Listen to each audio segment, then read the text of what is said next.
उन्होंने कहा है मेरा शरीर जेल में है लेकिन आत्मा आप सबके बीच है।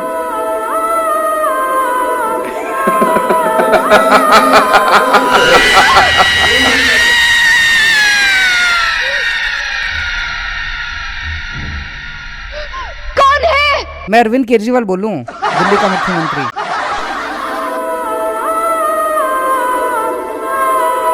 नमस्कार जी नमस्कार। मेरा नाम सुनीता केजरीवाल है। मैं अरविंद केजरीवाल जी की धर्मपत्नी हूँ। ओ भाभी जी, जी जी नमस्कार नमस्कार। हाँ बताइए। आपके बेटे और आपके भाई अरविंद केजरीवाल जी ने जेल से आपके लिए संदेश भेजा है। जेल के अंदर? लेकिन उन्हें जेल के अंदर जाने की जरूरत क्या थी भाभी जी? अरे भैया जी, खुद की खुशी से कोई जेल जाता है क्या? बेरहम निर्दयी मोई जी ने अंदर करवाया है। अरे हाँ, याद आया याद आया। उस रात में सो कहाँ पाया था, टकटकी लगाई टीवी चैनल पे न्यूज देख रहा था और प्रार्थना कर रहा था कि उन्हें कोई बचा ले। लेकिन अब होनी को कौन टाल सकता है भैया जी। आगे सुनिए भाभी जी ने क्या बोला है। हाँ भाभी जी बोलिए, यू कंटिन्यू। भाई साहब ने क्या बोला है जेल से? मेरे प्यारे देशवासियों, मुझे कल गिरफ्तार कर लिया गया।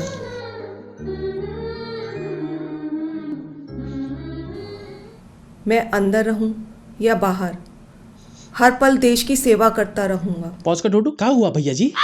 ये आम आदमी पार्टी के आईटी सेल में भी आम आदमी ही भर्ती कर रखे हैं क्या?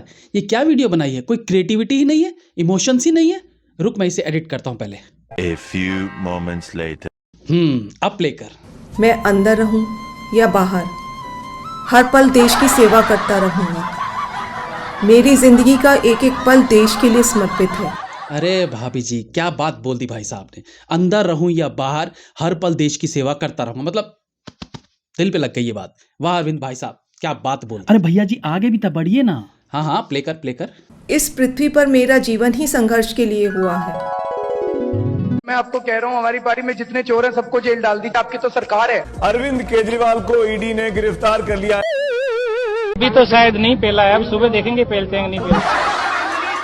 चोरी करेंगे तो मनीष सिसोदिया केजरीवाल का कुछ नहीं लगता, उसको जेल जाना पड़ेगा। आपसे मुझे बहुत प्यार मिला है। पिछले जन्म में जरूर मैंने बहुत पुण्य किए होंगे जो मैं भारत जैसे महान देश में पैदा हुआ। और हमने बुरे कर्म किए होंगे कि आप हमारे मुख्यमंत्री बने। ढूंढो, मैं बॉटल उठा के मार दूंगा तुझे अगर तूने भाई साहब के खिलाफ कुछ भी कहा तो। चुपचाप सुनता रहे। सॉरी भैया जी। जी भाभी जी, आगे क्या बोला है भाई साहब ने? भारत के अंदर और बाहर ढेरों ऐसी शक्तियां हैं जो भारत को कमजोर कर रही हैं। एक अंदरूनी शक्ति तक जेल भी पहुंच गई। तू बाज नहीं आएगा अपनी हरकत से। सॉरी भैया जी। चुपचाप सुन, बीच में मत बोलना। जी भाभी जी आगे बताइए। और भारत में ही ढेरों ऐसे लोग हैं, ढेरों ताकतें हैं जो देशभक्त हैं, जो भारत को आगे बढ़ाना चाहती हैं। इन ताकतों के साथ जुड़ना है और इन्हें और मजबूत करना है। भाई साहब को कितना समझाया था मैंने कि देश की ताकत को बढ़ाना है तो मोदी जी के साथ जुड़ जाए, लेकिन नहीं माने। इन्हें तो अलग राह बनानी थी और बनाया भी, लेकिन वो रास्ते आगे चलकर देश को तोड़ने वाली ताकतों से मिलते चले गए। और फिर इंडिया नाम की वो हाईवे बनी जिसमें पूजनीय भाई साहब, ममता दीदी, राहुल बाबा जैसे अनेकों लोग साथ मिलते चले गए। लेकिन हाईवे तो रणदीप हुड्डा की फिल्म थी ना, उसमें उनका बढ़िया काम था, लेकिन सारी वाहवाही तो आलिया भट्ट ले गई। उसके बाद सरबजीत बनाई, रणदीप का काम उसमें भी बहुत बढ़िया था, लेकिन सारी वाहवाही अगेन ऐश्वर्या राय ले गई। और फिर अंततः रणदीप ने वीर सावरकर फिल्म बनाई और अब उनके नेशनल अवार्ड में उनका कोई भागीदार नहीं होगा। भैया जी कहाँ पहुंच गए? दिल से बुरा लगता है यार। हाँ अरविंद भाई साहब के लिए ना, नहीं रणदीप हुड्डा के लिए। भैया जी बोरा गए हैं का? सुनीता भाभी जी कुछ कह रही हैं। अरे हाँ हाँ हाँ सॉरी भाभी जी, आप कंटिन्यू रखें।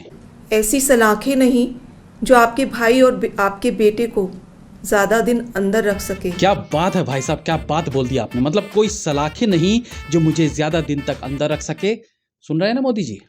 जमीन की छाती फाड़ कर आएंगे भाई साहब, आसमान का सीना चीर कर आएंगे भाई साहब। सीना छाती एक नहीं होता है क्या भैया जी? नहीं ढूंढू, सीना और वो भी 56 इंच का, उस पर मोदी जी ने कॉपीराइट लिया हुआ है। छाती हमारे जैसों के लिए है। तो मोदी जी रेडी रहिए, ऐसी सलाखें नहीं बनी जो कालिया को ज्यादा दिन तक सलाखों के पीछे रख सके।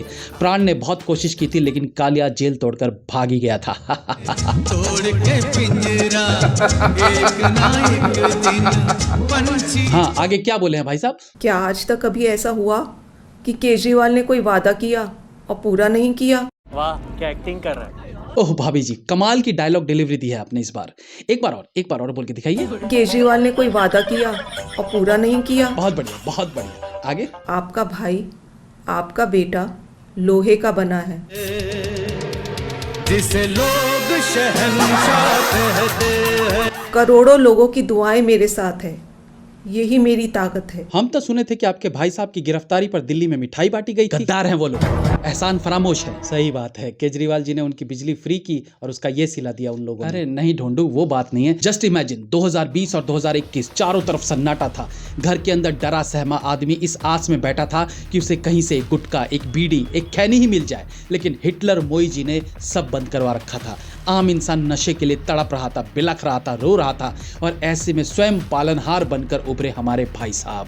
उन्होंने कहा, दिल्ली वासियों, आपका बेटा अभी जिंदा है, आपका भाई अभी जिंदा है। मैं आपको तड़पते हुए नहीं देख सकता। भले स्कूल बंद हो, मंदिर बंद हो, मस्जिद बंद हो, ट्रेन बंद हो, जहाज बंद हो, राशन की दुकान बंद हो, थिएटर बंद हो, लेकिन मैं आपके नशे के साथ कंप्रोमाइज नहीं कर सकता।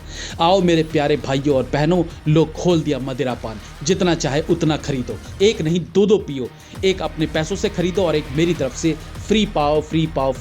जाओ दिल्ली वासियों, जी लो अपनी जिंदगी। उन्हें पता था कि लोग मोई जी का दिया राशन भूल सकते हैं, लेकिन मेरी दी हुई शराब कभी नहीं भूल पाएंगे। बस एक गलती होगी अरविंद भाई साहब से कि मर्दों के लिए दारू की दुकानें तो खोल दी, महिलाओं के लिए ब्यूटी पार्लर नहीं खोले। उसी का नतीजा है महिलाएं उनसे नाराज हो गई। एक तो पतियों को बेवड़ा बना दिया और हमारे लिए कुछ किया भी नहीं। तभी महिलाओं को 1,000 रुपए देने की बात कर रहे हैं। तू समझदार होता जा रहा है ढोंडू। ओ सॉरी भाभी जी। हाँ, तो आगे क्या संदेश भेजा है भाई साहब ने? इस वजह से बीजेपी वालों से भी नफरत नहीं करनी। हे भैया जी, इतना तनी ज्यादा हो गया। हाँ ढोंडू, मुझे भी लगता है ये थोड़ा ज़्यादा हो गया। भाभी जी, फाइनल वीडियो रिलीज़ करने से पहले ये लाइन हटा दीजिएगा, थोड़ा ऑड लग रहा है और बनावटी भी। लोग जागरूक हैं, ये सब वो नौटंकी बोलने लगेंगे, ब्लडी फूल। उन्हें क्या पता हमारे अरविंद भाई साहब का तो दिल ही ऐसा है कि वो दुश्मन को भी अपना समझते हैं। आप आगे बताइए क्या हुआ? मैं जल्द लौट कर आऊँगा। आपका अपना अरविंद। बढ़िया भाभी जी, एकदम ज़बरदस्त। अरविंद भाई साहब, आप एक महान इंसान हैं। अमिताभ बच्चन की फिल्म महान भी इतनी महान नहीं थी जितने महान आप हो। असली नायक आप हो, जिसने कठिन समय में अपने दिल्ली वासियों को वो रस पिलाया जिसके आगे दुनिया की हर चीज़ छोटी है।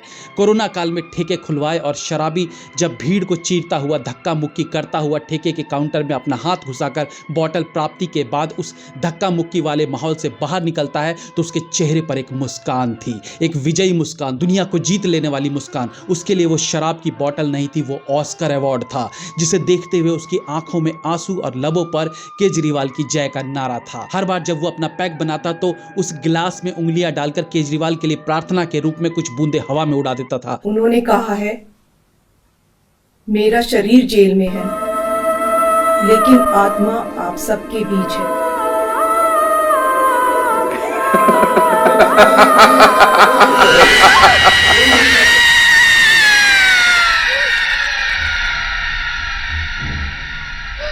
कौन है? मैं अरविंद केजरीवाल बोलूं, दिल्ली का मुख्यमंत्री।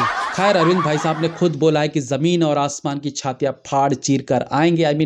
कोई सलाखें उन्हें रोक नहीं सकती, तो बाहर तो वो आ ही जाएंगे। लेकिन ढोंडू, सलाखे फिल्म तो सनी देओल की थी ना, तो उसमें अरविंद भाई साहब कैसे आ गए? अरे भाई साहब, आपको चढ़ गई है, टाटा बाय बाय कीजिए ना अब।